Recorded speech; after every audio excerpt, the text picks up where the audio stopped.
Hello नमस्ते सबैजना, सन्चै आरामै हुनुहुन्छ होला।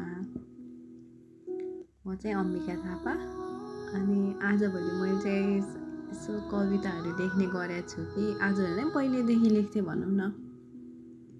धेरै नै थोरै छ अनि हजुरहरूलाई पनि यसो सुनाऊ कस्तो छ, अब लेख्ने बानी गर्नु पर्यो बिस्तारै भन्ने लाग्यो कि मलाई नि।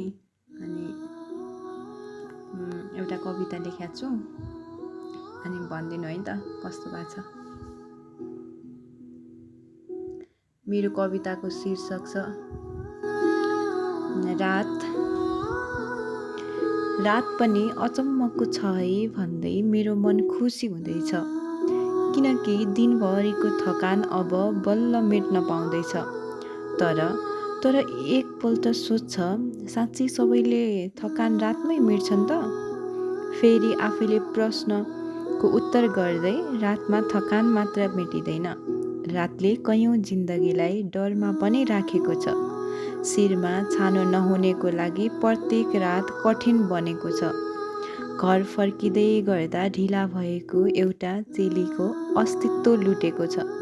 दिनभरि अनेकौँ काममा व्यस्त रहेकी आमाको सन्तानले न्यानो काख भेटेको छ।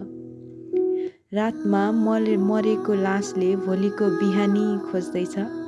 बिहानी पख झुल्किने घामले पर्खाइको परीक्षा दिँदैछ। छोटो अनि मिठो त छ कि नै थाहा छैन है। अनि यही नै हो मेरो कविता चाहिँ। अनि सुनिदिनु भएकोमा सबैजनालाई थ्याङ्क यू भन्न चाहन्छु। हस्त नमस्ते। आगामी दिनमा पनि केही लेख्यो भने अवश्य पनि लिएर आउनेछु। हस्त बाई, टेक केयर।